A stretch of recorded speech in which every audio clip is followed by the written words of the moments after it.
Галзуу кино сувагтай тавтай морилээ. За залуусаа та нар 100K спешиалтэй ганцхан татар ажиллагааг л бэлдсэн гэж бодсон уу аа? Үгүй ээ. Мань хэдэн энэ 7 хоногт 100K week гэж нэрлээд 3 киног оруулахар шийдсэн байгаа. Ингээд манусынхын 100K спешиалтэй зориулаад бэлдсэн 2 дахь кино бол хэд хоногийн өмнө постн дээр ярина гэд оруулж байсан 2025 онд буюу хэдхэн хоногийн өмнө нээлттэй хийсэн Demon City. Нээлттэйгэл тэгэл хүмүүсийн дунд нэлээд галзуу кино гэж үнэлэгдээд байгаа энэ киног те хэдүүлээ сонирхоод үзье. За тэгэхээр энэхүү галзуу киног та нарт ярих боломжийг олгосон Quizlab-ийн хамт олонтой баярлалаа. Видеоны description болон pin comment-аас та нар энэ Quizlab-ийн Facebook болон Instagram руу ороод сонирхоод үзээрэй. Үнэхээр галзуу мэдрэмжийг бодтоор хамт олноороо найз нөхдөөрөө авахыг хүсэх юм бол энэ газрыг зориорой. За ингээд олон таван үггүй дарддаг юмнуудад дарсан бол кино тайлбартаа хэдүүлээ орцгоё.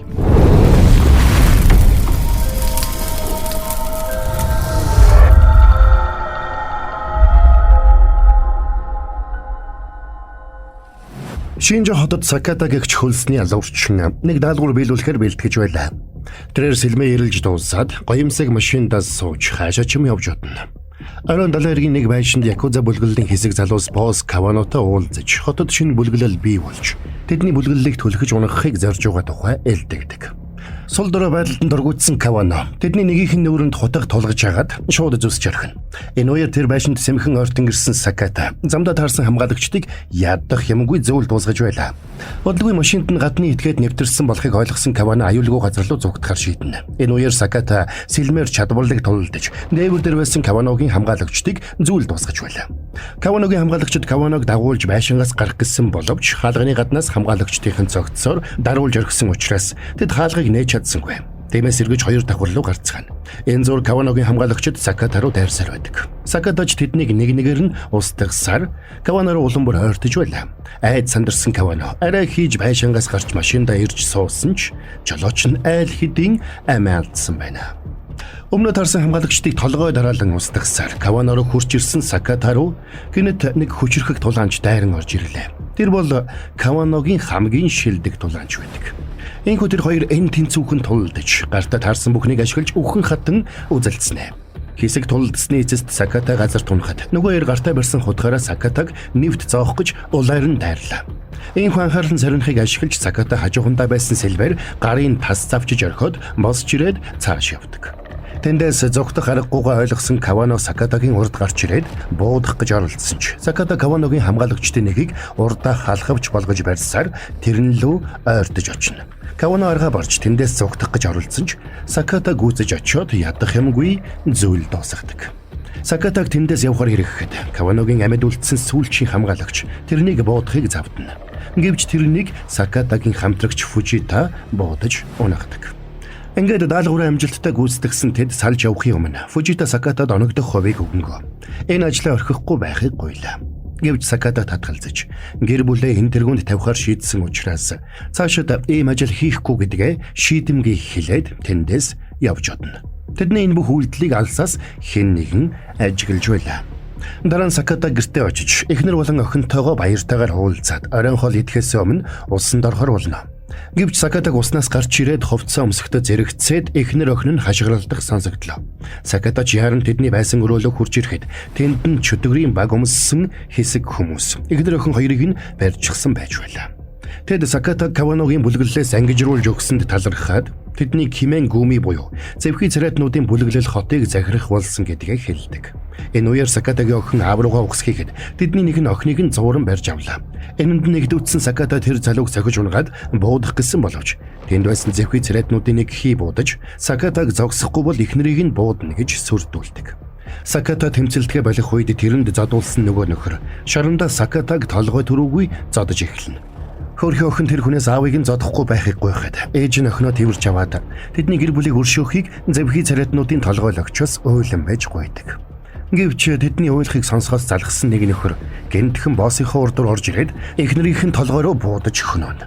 Саката охин хар хурдаараа зогтахыг тушаагаад өмнө байсан этгээд рүү шууд дайрлаа.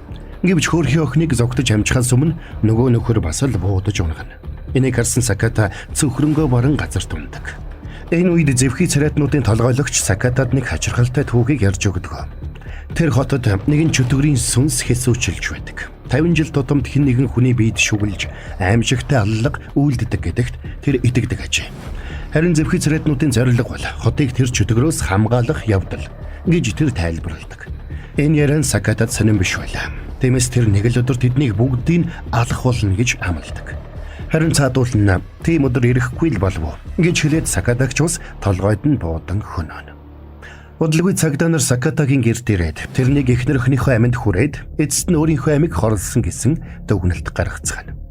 Тэр цагаас хойш 12 жилийн дараа хотын захирагч Сунохара нэгэн телевизэд ярилцлага өгч байлаа. Тэрээр энэ хотыг гэмт хэрэгтнүүд үүрлсэн аимшигтай хот байсныг хэрхэн өөрчилж хөгжил дэвшлэр дүүрэн гайхалтай сайхан хот болгосон тухайга тайлбарлан ярьж байлаа. Бас тэрээр тун удалгүй хотынхон төвд театр, томоохон моол болон казино бүхий нүсэр том цогцлбор байгуулах гэж байгаа тухай ярьдаг.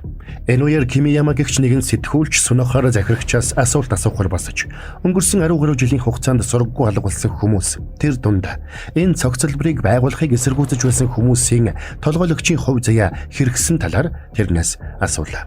Тэр олон хүн сургаггүй алга болж амиа алдсан гэдэг нь баримт нотлогоогүй цуу яриа төдий гэж Сунохара нэцээгээд иймэрхүү хийх осон цуу яриагаар хөөцөлдөхгүй байхыг сануулдаг.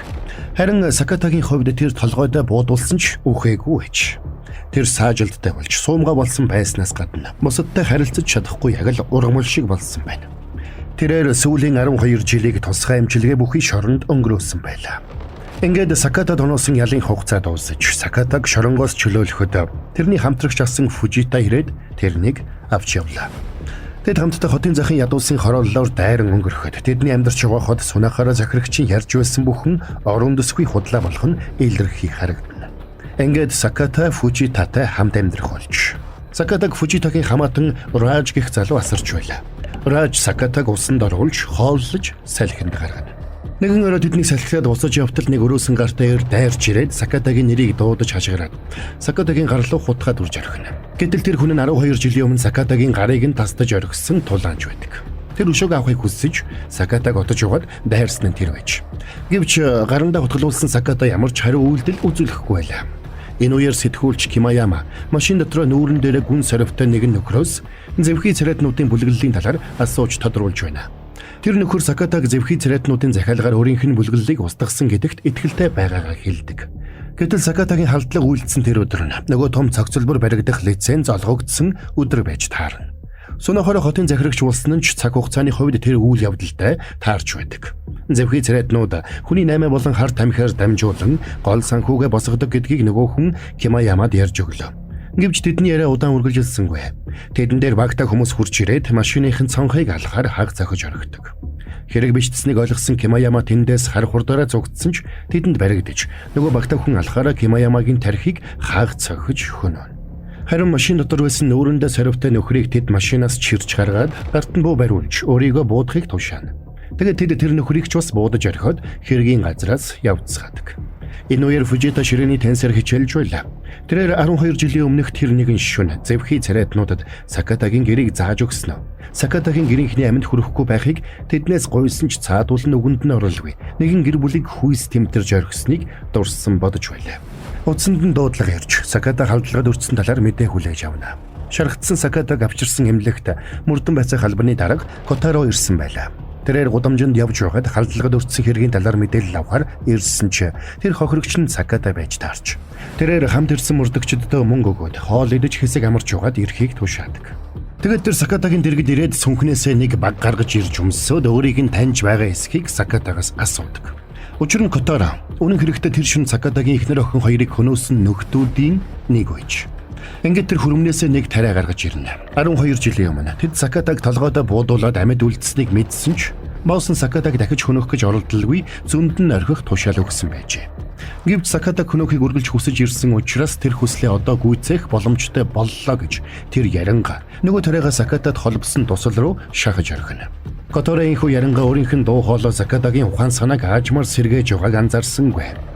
Ингээд сүүлийн удаа Сакататай хамт селфи зураг авахар зогсох үед Саката гинэд босоод ирнэ. Которо ихэндээ цочирдсан ч Саката хөл дээрээ арай ядан зогсож байгааг хараад төдийлөн тоосонгүй. Гэвч хөл дээрээ тогтож чадахгүй унжуугаад үрсгсэн Саката гинэд Которогийн хөлнөөс барьж аван унгаагаад Которо руу үхэн хатан дайрдаг. Котороч мөчөөгөө өглөгүй гартад харалцсан зүйлсээр Сакатаг цохиж байдгаараа тэмцэлдэж байлаа. Удаан хугацаанд хөдөлгөөнгүй байсан мань Саката урдийнх шигэ чадварлаг тулалдаж чадахгүй. Тэднийг ийхүү тулалдах зур хоол идэхээр явсан цагдаа нар хурч ирээд бууга гаргаж тэднийг зогсоодог. Котороч сандарч бага бушуухан тайлаад Саката өөрлөө нь халдсан гэж тэдэнд мэдэгддэг. Гэвч нөгөө хоёр цагдаа даргыгаа зэвхий царайтнуудын багийг зүүсэн байгааг хараад ихэд гайхлаа. Тиймээс ч тэр тэдний нэгийнх нь нүүрэн дээр дэр барьж угаад толгой руу нь буудан хөнөөж орхидог. Хачирхалтай нь нөгөө цагдаа энд нь огт цочирдсангүй. Учир нь тэр ч бас зэвхий царайтнуудын нэг байж. Тэдний энэ бүх үйлдэлийг жижүүр эмч харсан болохыг мэдсэн нөгөө цагдаач эмчийг өчиггүй буудаж хөнөөнө. Энэ үеэр Саката гинэ тухайн орж Котора руу дайрсанд нөгөө цагдаа даргыгаа хамгаалах гэж дайрсаар тэдний дунд гурвалжин дөрвөлжин зодон болно. Гэвч эцэст нь Саката нөгөө цагдааг ор давуулан шидэж орхиод Которотой ноцолдож туслын системээр хоолойг нь бон ухааныг нь балартуулна. Нөгөө цагдаа нь босч ирээд дарагдаа туслах гэж оролдсон ч Саката тэрнийг сонхоор нистэл нь цогтөг. Котороч хүзүүг нь боосон туслын системээс салах гэж байдгаараа хичээж байлаа. Эцэст нь нэгэн эсрэг нэг үлдсэн Саката энэ удаад орны даавуугаар Которогийн хоолойг боож нэг мөр зүйл дуусгаад эмнэлгээс гарч явдаг. Энэ үеэр эмнэлэгт Фужита Раж хоёр ирж таарлаа. Тэгээд Сакатаг эмнэлгээс алхаад гарч ирж байгааг харсан тэд ихэд гайхацгаана. Үлссэн Саката замдаа таарсан нарийн бовыг шүүрэн авч идэх зураа 12 жилийн өмнө гэр бүлтэн тохиолдсон бүхнийг нэгэнгүй эргэн санаж өшөө хүслэн улам бүр буцалсаар явна. Энэ үеэр Сакатаг ухаан орсон тухай мэдээ зэвхий царайтнуудад хүрчээ. Зэвхий царайтнууд гэмгүү залуусыг барьцаалж харт амхны үйлдвэрт ажиллаулдаг бол огтыг хүний найманд зардаг байж. Тиймээс тэд Сакатаг хууль бус үйл ажиллагаанд нь саад болно гэж ихэд болгоомжлцгооно. Хачирхалтай зэвхий царайтнуудын босс энэ мэдээг баяртайгаар хүлээж авна. Тэрээр чөтгөр хотод иргэн иржээ гэж хэлээд нууцлаг зан үйл бүхий эртний нэгэн бүжгийг бүжгэлж эхэлнэ. Фужита Сакататай уулзаад удаагүй байтал утсанд нь зэвхий царайтнуудаас мессеж ирж Сакатаг хариултаа устгаж цогцсыг нь ирүүлэхийг тушаач. Ингээд Фужита Раж хоёр тэдний тушаасан ёсоор хаалттай үйлдвэрт нь ирж Сакатагийн уудтай цогцсыг тэнд үлдээгээд явж одно. Тэд Сакатагийн шарилыг устгахаар Ременте зам дээр тавьсан байсан ч Саката үнэн хэрэгтээ үхвээгүй гэдгийг тэд мэдэхгүй. Аим шиг адал явдал гэх мэт ямар нэг зохиолоор найз нөхөд хамт олноороо оргож зүгтэх даалгавар биелүүлж хурц ухаан авхаал самбаа шаардсан нөхцөл гал 100 мэдрэмжийг авахыг хүсвэл Quest Lab-ыг зориорой. Quest Lab. Ингээд Сакатач ууднасаа гарч ирээд үйлдвэрт байсан хамгаалагчийг нам цохиж унгаагаад тэндээс гарч явлаа. Үйлдвэрийн эзэн Такемото хяналтын камераараа үйлдвэрийн хамгаалагчдыг нь Саката зодож байгааг хараад хамгаалтын албарууга яаран мэдгдсэнд хамгаалагч шууд бууга гарган үйлдвэрээс гарах гэж байсан Раж Фужита хоёр руу буудаж эхэллээ. Гинэгүү байсан Раж суманд оногдсон шууд амь өргөцсөн бол хүн чарагдсан Фужита хамгаалтын ажилтныг буудаж унгаад үйлдвэр рүү буцаж явдаг. Сакататай нүүр тулах ёстой болсноо ойлгосон Такемото өөрсдийн үйлдвэрлэдэг харт амхийг нэг сайн сорж аваад зэвхий царайд бага өмсөн Саката руу явна. Энэ зур Саката үйлдвэр дотор явж замд нь хөндлөсөн бүхнийг хайр найргүй зодож тархиар нь хан руу савж явлаа. Үйлдвэрийн хамгаалагчид мөчөөгөө өглөгүй машин техник ашиглаж Саката руу дайрч буудаж байлаа. Гэвч мэргэжлийн алуурчин Саката тэдний суманд оногдлгүй болтож өөрсдөр нь бамбаа хийж явсаар буутай этгээдийн бууг нь булааж аваад тэнд байсан хүмүүсийг бүгдийг нь буудаж хөнөөдөг. Өшөө хүсэлтэд автсан Саката үргэлжлүүлэн дээш өгсөж замдаа таарсан бүхнийг хайр найргүй устгаж байлаа. Ингээд Саката эцэст нь Такемотогийн өрөөнд хурж ирсэн ч тэр аль хэдийн барилгаас гараад явчихсан байлаа.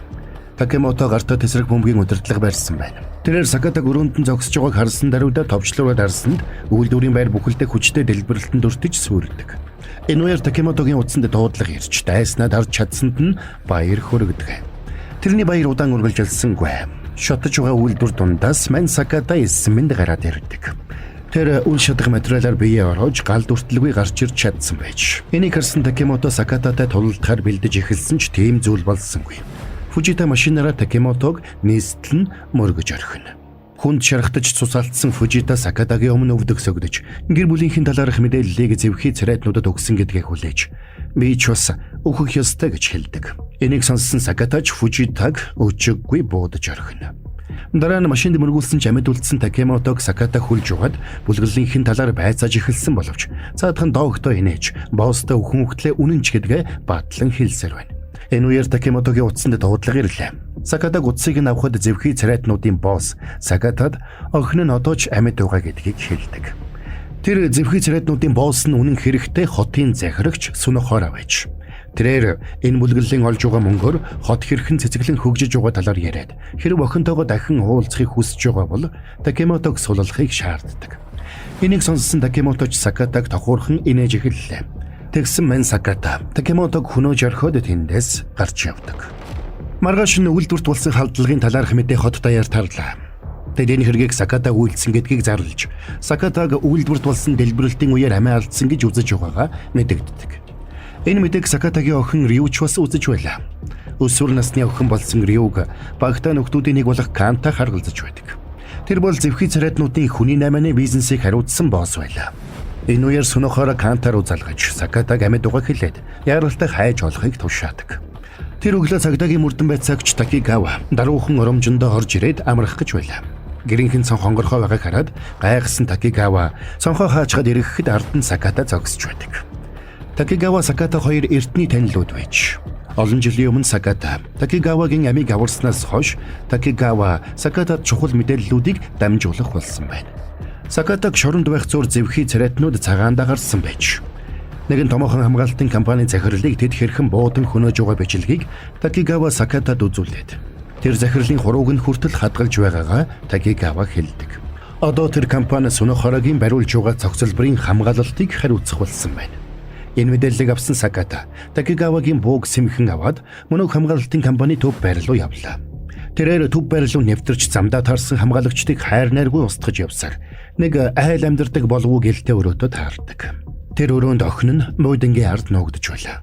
Охиныхон зураг ханан дээр өлгөөтэй байгааг анзаарсан Саката зураг цамбар руу очиж харахад тэнд Канта охиных нь эцэг мэд хамтдаа зураг авахулсан байдаг. Энэ үеэр Канта өрөөнд хурж ирсэнд Сакатач тэрнлүү дайран орлоо. Тэр хоёрыг ширүүн тулдах зур охин нь яаран өрөөнөөс зогтож гарчээ. Саката Кантаг илэрхэж нэвшэртлэн зодож байсан ч Канта мөчөөгөөглгүй гартаа тааралдсан бүхнээр тэрнийг хариу цохино. Зодооны дундуур Канта буу гаргаж ирээд Саката руу буудсан ч тэр амжиж болтоод бууг нь булааж авахаар ноцолдож эхэлнэ. Гэвч Канта энэ симхийг ашиглаж гартаа таарсан зүйлээр Сакатагийн толгой руу цохиж унаглаа. Тэгээд Канта Сакатаг элдвээр доромжилж эхлэх үед ярианыхын өнгөөр тэрнийг эхнэрийг нь буудсан хүн болохыг Саката таньдаг. Ингээд Саката Кантаг зүйл дуусгахын даваан дээр охин Рюн мэдгэлийн номсон барьж гарч ирээд Саката руу харваж орхино. Охиноо харж сочирдсан Саката сумнаас бултаж амжилгүй оногдоход Кантач Сакатаг цонхоор унтлан түлхлээ. Канта эргэж буугаа аваад доош унсан Сакатаг буудах гэсэн боловч Саката машинд суугаад зогтдог. Аз улгад Такигава тэнд амжиж очиод Сакатаг машиндаа суулгаад зогтсон нь тэр байж. Тэд хамтдаа аюулгүй газарт очиод Такигава Сакатагийн бэйд зогтсон сумыг сугалж авч шархийг нь боож эхэллээ. Энэ үеэр Такигавагийн утсанд дуудлага ирнэ. Хотын захирагч Сунохара залгаж байгааг мэдээд тэр ихэд гайхдаг. Гэтэл тэрнийг Сакататай хамт байгаа болохыг Сунохара мэдэж байлаа. Тиймээс утсаа Сакатад дамжуулахыг шаардна. Сунохара Сакататай ярьж "Хэрэв охинтойгоо уулзахыг хүсэж байгаа бол цогцлбор дээр ирээд уулз" гэж хэллээ. Ингээд Саката шархаа хүл хайхарч хуучны новч руугаа очиж сэлмээ аваад машиндаа суугаад шууд цогцлбор руу явдаг.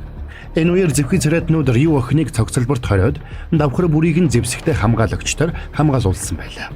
Тэд Сакатаг ирнэ гэсэн бэлтгэлтэй байсан ч Саката хоосон машинаараа тэдний анхаарлыг сарниулаад өөрөө сэмхэн байгууламж руу нэвтэрнэ. Тэрээр хамгаалагчдыг нэг нэгээр нь устгаж тэднээс булааж авсан буугаар тэднийг хайр найргүй буудаж байлаа. Тэр гал унтрагч ашиглан өнгөлөн далдлалт хийж шатаар дээш өгсөн замдаа таарсан бүхнийг өршөөлгүй устгана. Хамгаалагчдын ихэнхийг Саката ядахмгүй устгасан ч тэдний дунд чадварлаг тулаан чадаж мэрсэр байдаг. Тиймээс тэдэндээ тулдах зураа Саката баггүй шархадна. Гэсэн ч тэрээр цусаа урсхан зогсолтгүй явсаар Кантатай нүүр тулдаг. Шархтсан Саката Канта хоёрын хүч тэнцүүхэн байлаа. Канта тулдах зураа гар буугаар Сакатаг буудах гэж оролдож байсан ч Саката суманд нь оногдлгүй булдсаар. Сакататай тулдах зураа Канта зогсолтгүй ярьж Сакатаг харгаж зөхөж байдаг. Рюг нас бит хүрдгийн даваан дээр Саката гараад ирсэнд Канта ууртай байлаа. Эцэст нь Канта Саката руу худаг гарган дайрч тэрний нүүрлөө зоох гэж оролдсон ч Саката хутгаас нь болтож амжина. Тэр хацраа зүсүүлсэн ч үргэлжлүүлэн дайрсаар хутгийг нь булааж аваад нүдлүүн зоож оргисонд Кантач чаддын хонхорлууга явлаа. Саката шаргатаж туйлдсан байсан ч зэвхий царайднуудын цэргүүд араараасаа ирсээр байдаг. Ингээд Саката хамгийн дээд давхарт гарч ирэх үед хүл дээрээ арай ядан тогтож байлаа. Саката арайхан явсаар охиныхоо байсан өрөөнд орж ирэхэд охин нь тэрнийг танихгүй байдаг. Үүнд нь Саката гайхан цочирдох зур. Жингэгч өөр нэг зэвхий царайтан Саката гиндүүлэн цохиж ухаан алдуулдаг. Тэгээд тэр Сакатаг чирсээр Сунохороо дээр авчирхад Сунохороор юуд нөгөө хотоор тэнүүчилж байсан алуурчин чөтгөрийн сүнсний тухай түүхээ ярьж өгнө. Тэрээр Сакатаг тэр чөтгөр нь байгаасаа гэж хүсдэг тухайгаа хэлээд үүний тулд Рю үхэх ёстой гэж хэлнэ. Тэгээд охины хөнөөхөр сэлмээ сугалсан ч яг энэ үеэр Такигава тэнд дайран орж ирээд өрөөнд байсан хүмүүс рүү зогсоо зайгүй шүршиж эхэлдэг. Сунохороо нэг хамгаалагчаараа бамбай хийж тэндээс зугтаж гарсан бол бусад хамгаалагч нар нь суманд оногдож үхгэцгэн. Саката Рюд хандаж зугтаарай гэж хашгирахад тэрхэн зур Рю 12 жилийн тэртет аав нь тэгж хашгирч байсныг эргэн саналаа. Тэр үед охин руу чиглэсэн сум охиныг биш тоглоомыг нь онсон байж. Ингээд охин зогтож Такигавагийн ард нуугдсан бол Саката шууд л нөгөө Жингэгч рүү дайран орно. Гэсэн ч Жи маш чадварлаг тулаанч байдаг. Тэр ядарч туйлдсан Сакатаг ядах юмгүй цохин унгаж байлаа. Байдал тогтвортой болсон учраас Сунохороо иргэн хэрж тэдний хэрхэн тулалдахыг харж сууна. Жин төмөр саваагаар чадварлаг тулалдаж байсан бол Саката богино сэлмээрээ өөрийгөө арай ядан хамгаалж байдаг. Ингээд ширүүн тулааны явцад Саката Жинийг гиндүүлэн сэлмээрээ гэдсэнд нь зоож хүнд шархтуулдаг. Босох тэнхэлгүй болсон Жиний багийг Саката хуулж авсанд Жин Сунохороотой усны тусал шиг адилхан хүн байлаа. Нүүрэндээ түлэгдсэн сорвтой тэр хүн Сунохорогийн ихрийн өрөөсөн байж. Тэднийг багтан салгаж хоёр өөр газар төсөгсөн ч хожим нь эргэн нийлж Жин Сунохороод үнэнчээр хүчин зүтгэх болсон байна. Энэ зур Такигава охиныг дагуулсан цогцлбороос гарахаар явж байлаа. Гэсэн ч Сакатаг аавыгаа гэж таньсан Рю охин эргэж явахар шийднэ. Энэ үеэр Сунохороо сэлмээ гаргаад Сакататай тулалдаж байдаг. Саката үхтлээ ядарч хүн чаргацсан учраас Сунохорогийн эсрэг олигтой эсэргүүцэл үзүүлж чадсангүй. Улмаар Сунохороо Сакатаг хэд хэдэн удаа зүсэж шархтуулаад эцэст нь зүүн гарыг нь тас завчна. Гэсэн ч Саката зогсолтгүй давталсаар. Сунохороо Сакатаг дахин цавчсан ч Саката тэр бүрд нь босч ирсээр л байлаа. Овоо ширтээ ирүүгүй юу. Энийг харсан Сунохороо ихэд баярлж байна. Учир нь тэр Сакатаг одоо л энэ хотын жинхэнэ алуурчин чөтгөр болж байна гэж үзэж байдаг. Ингээд мань Саката тэрнлүү сүүлчийн хүчээ шавхан цавчсанд Сунохорогийн сэлэм хуг усэрч Сунохороо толгойдоо цавчуулан өгөхөдхийн унлаа. Саката гарахийн шатаар бууж ирэхэд тэнд охин нь ирж гисэн байлаа. Рю аавда хойртох гэсэн боловч хажуунаас нь Канта гинэт гарч ирээд Сакатаг буудаж унаглаа. Тэгэд Канта Рюд өөрийгөө тэрний эцэг гэж итгүүлэх гэж оролдсон ч охин тэрний үгэнд итгэхгүй. Харин 12 жилийн өмнө ээжийг нь буудаж хөнөөсөн хүн Канта мөн болохыг Рю таньсан байлаа. Тэдний инхүү ярилцах зур Саката сүүлийн хүчээ шавхан босч ирээд Кантаг сэлмээрээ цавчин унагдаг. Тэгээд Саката охиныхоо гар дээр унаж охиндоо чин сэтгэлээсээ хайртай гэдгээ хэлээд амьсгал хураалаа. Удалгүй хэргийн газарт гал команд түргэн тусламж цагдаагийнхан эрцгэж тэнд өссөн цогцснууд болон шархтсан хүмүүсийг шилжүүлж эхэлдэг. Амьд үлдгэсдийн дунд Жин байлаа. Цагдаа нар Рюг түргэний тэргэнд суулгаад хэсэг хугацааны дараа байцаал тавна гэж хэлсэн ч Рю охин хүмүүсийн нүдийг хариулж угаад зугтаачихсан байлаа. Жилийн дараа Жин Сунохорогийн дүрээр иргэн ярьж хотыг захирах гэсэн гэмт хэрэгтнүүдтэй тэмцэж угаад нүүрэндээ хэрхэн түлэгдсэн тухайгаа ярьж хотын захирагчийн суудлын төлөөг сонгуульд ялалт байгуулж чаддаг. Ингээд хотын захирагч болсон Жин хотын захын ой техникийн сүмд очиж зэвхий царайтнуудын боссын багийг өмсөд шашны зан үйл бүхий нууцлаг бүжгийг бүжгэлж эхэлнэ. Тэрээр ам өргөцсөн Сунохорогийн үйл хэргийг үргэлжлүүлэхээр сэтгэл шулуутсан байна. Гэвч яг энэ үеэр Рю тэнд гарч ирээд тэрнийг харваж унагдаг. Тэрээр Жинийг амийг нь тасрах хүртэл хэд хэдэн удаа харавчхад аавынхаа машинд суугаад хотоос явснаар кино маань конец фильма. Сайн түрээд энэхүү галзуу киноны тайлбар маань дуусаж байна. Нэг ийм л галзуу кино байжтэй. 7 голтой амтан байж тэгэл охиноо аврал дуусж байгаа юм зү. Япон кино гэж.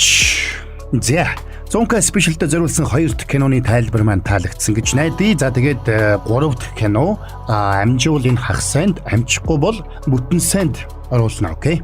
Та нар маань тэгээд дардаг юмнуудаа дараагүй бол дараад хүлээж авах мартав. Энэхүү киног ярих боломж олгосон Quizlab-ийн хамт олонд баярлалаа. Хамт олон найс нөхдөөрөө галзуу мэдрэмжийг бодтоор авахыг хүсвэл Quizlab-ыг зориорой гэж хэлье.